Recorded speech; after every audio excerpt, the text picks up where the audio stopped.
Welcome to Two Roads Crossing, a podcast production of the Christian Veterinary Mission. Do you wonder how your faith fits together with your profession? Well, join us as we explore how to live well at the intersection of two roads crossing.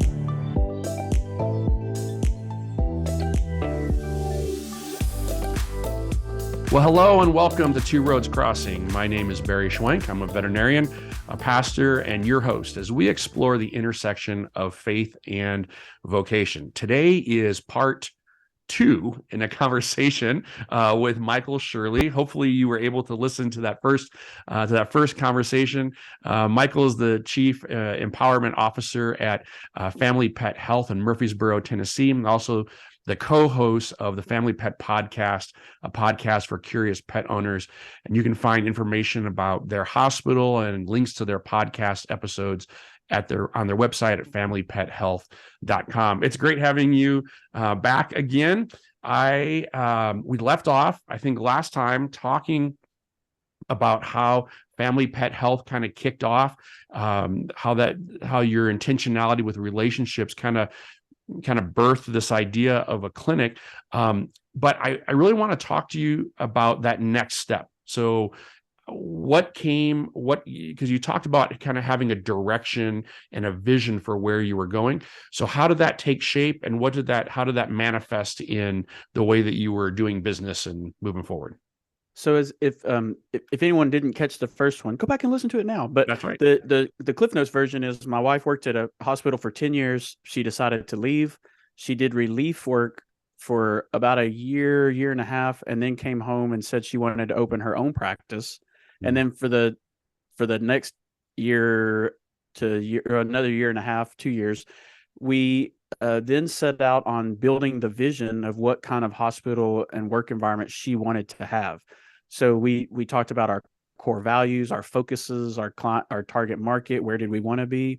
And we spent a lot of time on those core values to build our vision so that then we could then recruit clients and team members to join Family Pet Health and have a really good understanding of what they were getting into.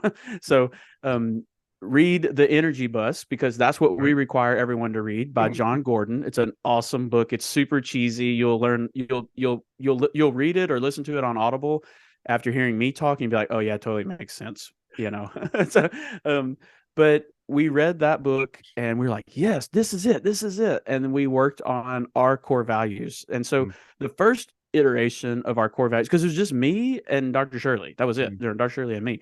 And so our core values then were beg, like a dog begs for a treat, and we wanted our clients to beg to come into our office. So the B stood for blessing. Mm-hmm. We wanted to be a benefit to the people that worked with us and the clients that came in to see us. Education was the E. I am a teacher, by the way. Mm-hmm. So education is really important. But we figured, and this is where the podcast comes in, the tagline for our podcast is it's the Family Pet Podcast, a podcast for curious pet parents, where we believe the more you know about pet healthcare, the better pet parent you can be. That's education, right? The more that they know. We said if our clients know what we know, they'll do what we're recommending, because we're not just trying to make as much money as possible. We're genuinely trying to get their pet the best care. So education is really important. And then G was growth. We knew that we wanted to be bigger than we were. It was just 2 of us, by the way. So we wanted to be bigger than that. And we wanted to change the veterinary industry, starting with Family Pet Health. And you may say, well, what's wrong with the vet industry? Well, there's a lot of people that are super unhappy, and just the work environments and things like that, super stressful. It's a lot like teaching. Like people love it. It's a calling. There's a lot of similarities between teaching and vet. It's a calling. Like, I love what I do, but I'm super stressed and burned out. And a lot of people were just saying that it wasn't worth it anymore. Well, we wanted to change that. We believe that we could make a place where people would want to go to work every day. And so that was our core values until last year. We did that for 4 years. And then this past year, we met with our team and said, hey guys, what is it that sets us apart from everybody else? Like, there's veterinarians everywhere, almost as many as churches, and not quite. But, we're in the Bible Belt. It's like the vet belt. It's a tough number to follow. And so why would someone come to see us? Why are we different? And our team reworked our core values, and we determined that there were 5 things instead of 3 that made us different. And those are our new core values. And do you want me to go through them right now? Or? Yeah, let's go ahead and go through them, because again, I think that these are they're beneficial, I think, to anybody in any vocation, to kind of set up that expectation and of where you're headed. So yeah, let's go through. You just said it, expectations. So we have our core values. The acronym is EXPECT. And we have a little sign in every one of our exam spaces that says, here's what you can expect. And then it has a little bullet point that goes down to what EXPECT stands for. It's an acronym that stands for experience, positivity, education, connection, and trust. So that's what people can expect when they come through the doors of Family Pet Health. And that is not just for our clients, but it's also for our patients. Now we can't really educate them very much, but we sort of kind of train them. And also for the veterinary team and even the reps that come through, like they say they love coming to see us. And I'm like, why? And they're like, it's just so nice. Like you don't just throw us out. And I'm like, well, that's because you bring donuts. The weights in our hearts. So each one of those has a client facing component and a team member facing component. So experience, positivity, education, connection, and trust. Let's talk about those briefly then, because let's break those down, because again, I love the intentionality that you're talking about, not just, the folks that are you're talking about all the folks that walk through your door, whether they're on staff or whether they're coming in as part of your clientele. So let's talk about experience. How does that look? What kind of components do you have for your staff, and also for your clients in that regard? Okay, well, it starts, the key to experience is, well, really for most of these, but the key for experience is clear expectations, right? Expect. So not just clear expectations, but clear communication. So we tell people, the whole thing, like tell them what you're going to tell them, then tell them, and then tell them what you told them. Like that's what we want to provide. So in that poster that we have in the room, it has a checklist, not like, oh, I have to do this, I have to do this, but we explain to them what they're going to see in an appointment. So we're going to take their profile picture of their pet. They're going to get a bandana with a daptil on it. We're going to talk about heartworm prevention and refills and microchip scan and all of these different things. So they know what they're going to have. They're greeted warmly when they arrive. When you answer the phone, part of our training for our CSRs is that you must smile when you're talking on the phone. Like, what? And I was like, it's impossible to sound angry when you're smiling. Try it. Like, pause this podcast and try to say something really mean and hateful while smiling. You can't do it. It's right? hard. Okay. Yep.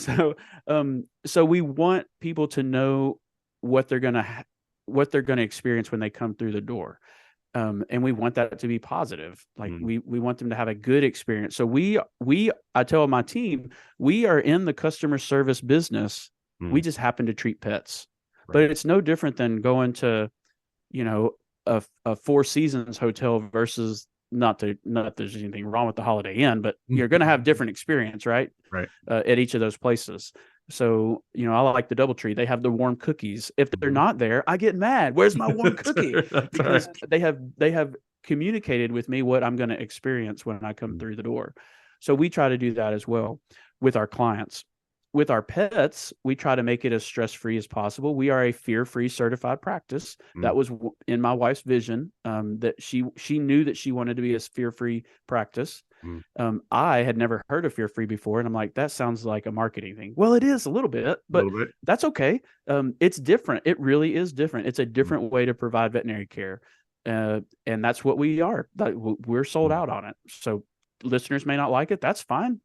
Run your hospital your way. But this is what our clients experience. We want it to be a positive place for the pets that come through. And then for our team, the experience of coming to work. If you remember back to the beginning, my wife said that she wanted to create the type of work environment where she wanted to go to work every day. And so that's what we're looking for in a team member experience. So do they feel supported? Do they feel that they're contributing to a purpose?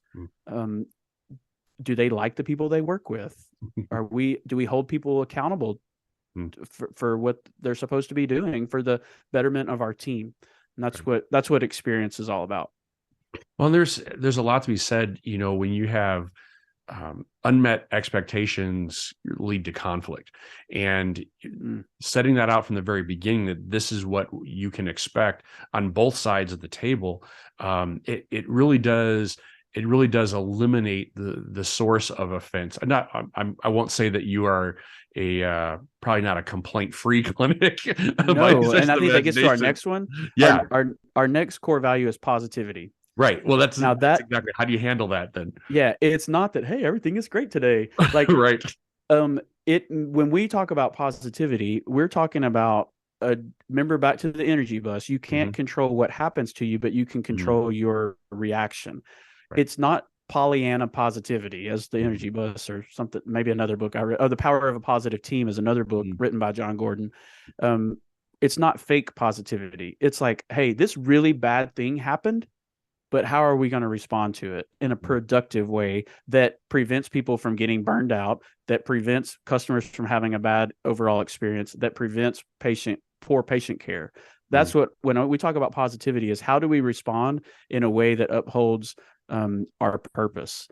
So we have bad things happen to us regularly at the vet office, whether it's euthanasias or something accidentally dies, like a anesthesia related reaction, or bad diagnoses of things. Those things are not fun or happy. But how are you going to deal with it?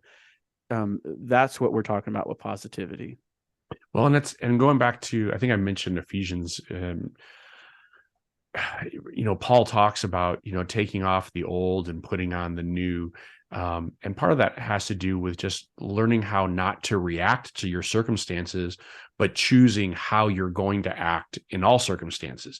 And so I think that goes to that positivity bus. Again, you can't control the things that are on the outside. I tell my soccer kids that all the time. You can't control the referees. You can't control the fans. You can't control the other players. All you can control is what's within your power to control. And so you need to be responsible for what you can do, take ownership of that.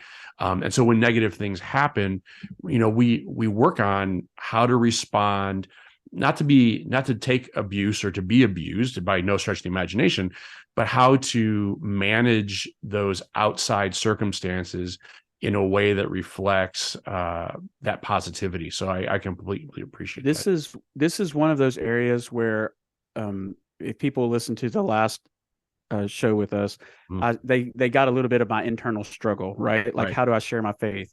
This is one of those areas where that can happen, because we can talk about, this was from a sermon from our church not too long ago, that we're not guaranteed happiness in life, but we can have joy even in suffering. We can have joy. Our joy is different because we know that this world is temporary and that we get to go to heaven.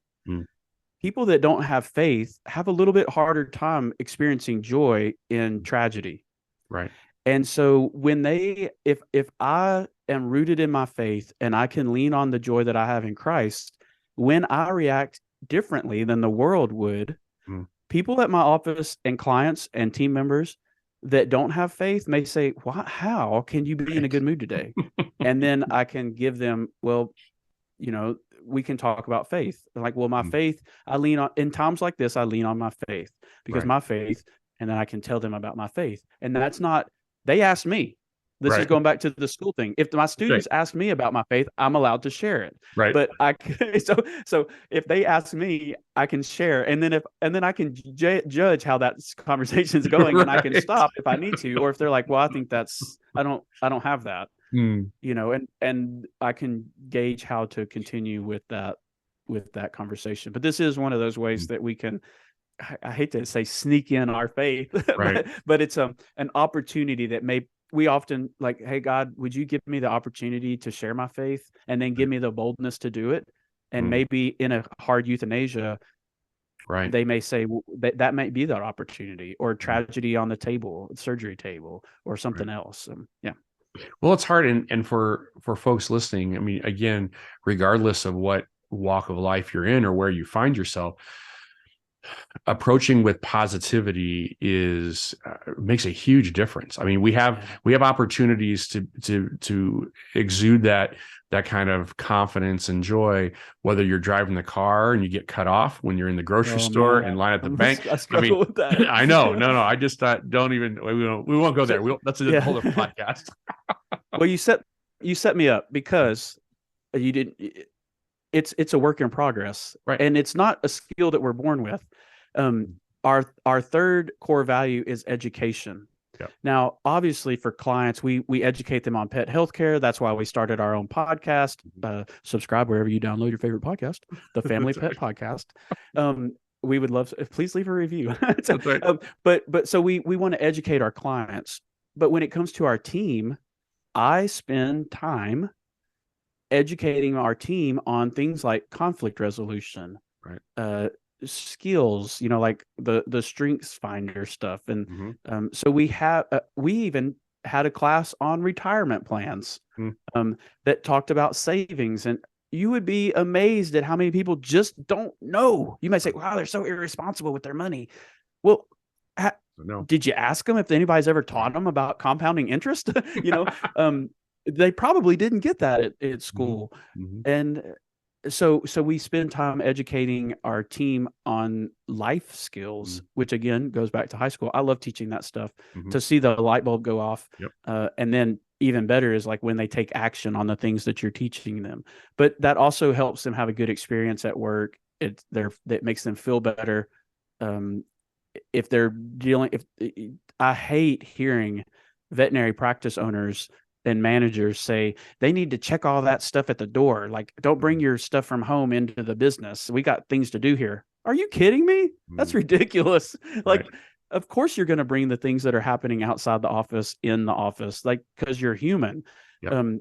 And so, but if we can help teach them and equip them with skills to address things on a positive way outside of the office, then when they come in the office, they're in a better frame of mind to get their work done.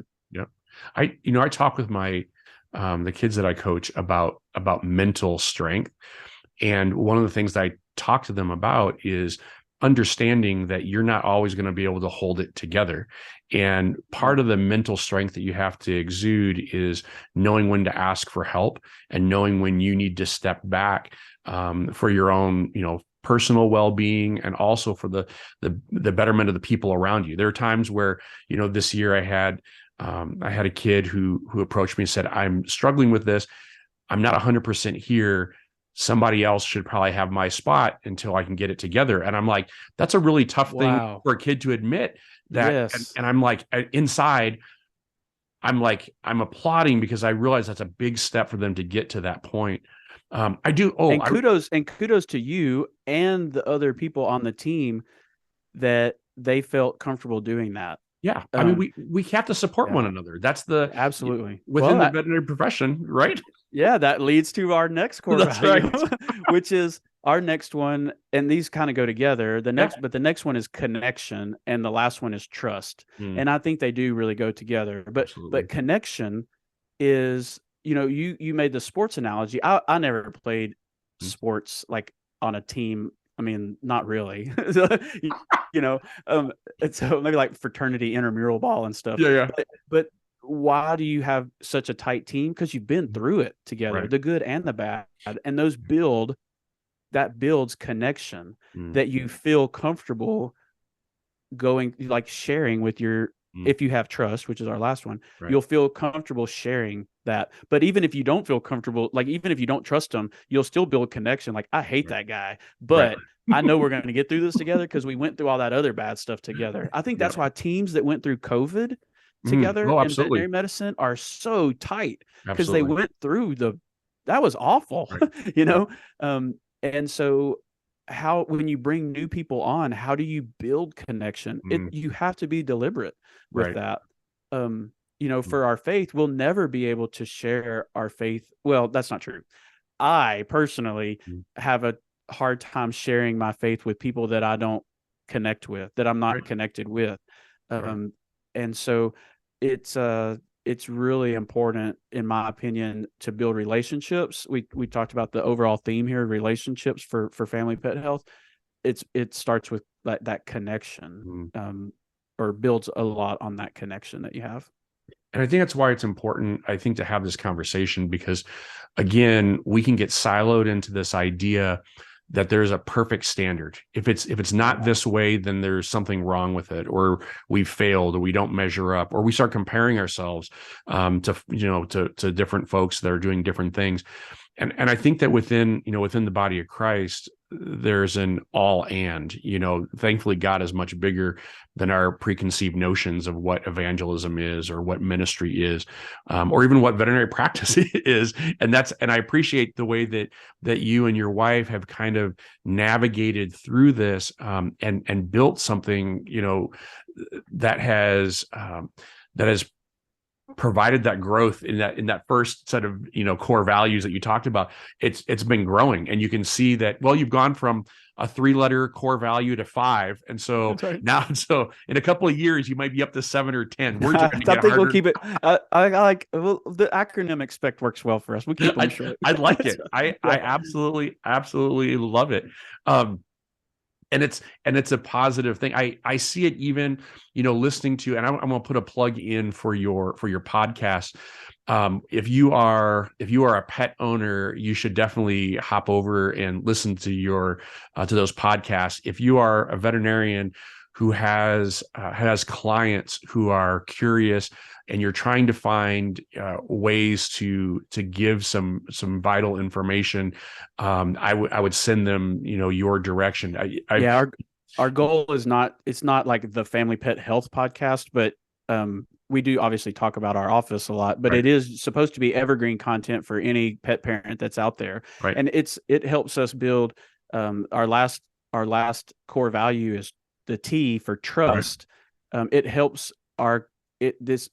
It helps build trust with our clients, because we direct them to the podcast, and they hear the same message on our podcast that they hear when they're at our office. So they know that we're not just trying to quote unquote sell them something. Right. We're just like, look, it's not up to me if you do this or not, but this is what a Lyme disease vaccine does for your pet. We did a whole podcast about it. Like, we truly believe heartworm prevention is my passion project. Mm-hmm. I will never rest until all Tennessee flags are displayed properly, the right way, with the star orientation, and every pet is on heartworm prevention.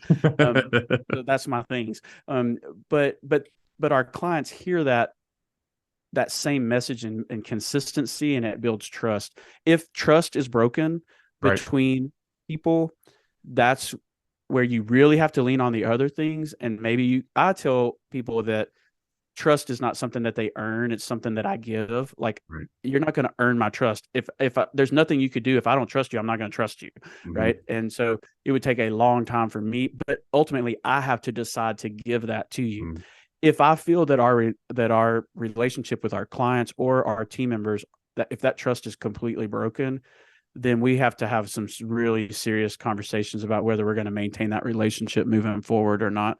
But we want to, when we talk about this with our team, we talk about always presenting things in a way that is trustful, like mm-hmm. that builds trust. Right. If I have a problem with you, Barry, I need to talk with you, not with the kennel person that we just hired 2 weeks ago. Right. I need to talk to you, because if I talk to her, then I'm showing you that the trust is not there. And so anyway, we hold people accountable to that, and same thing with our clients. Well, and I appreciate that's the expect. Yes, expect.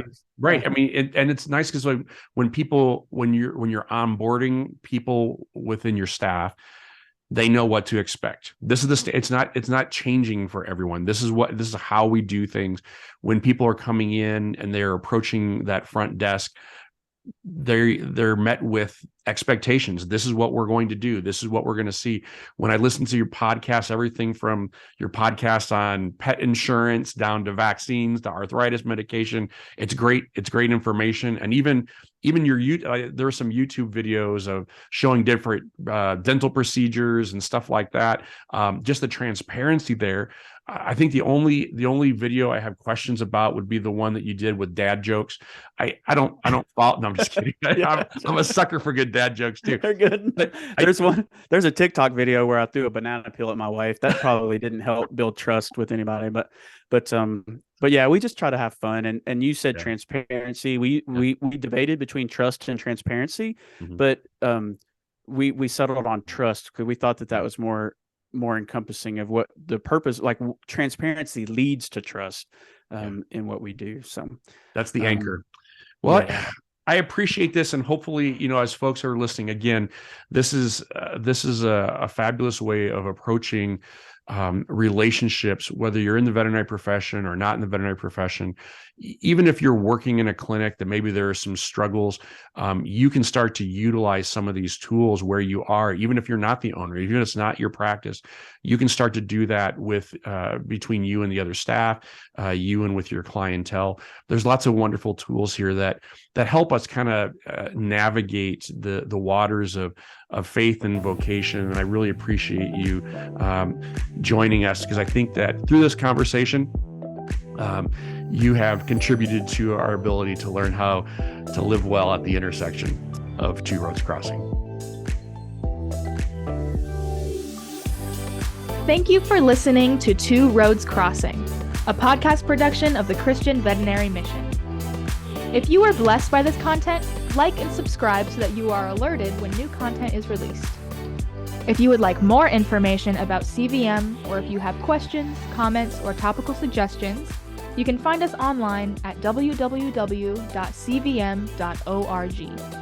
Or you can contact us by emailing podcast@cvm.org.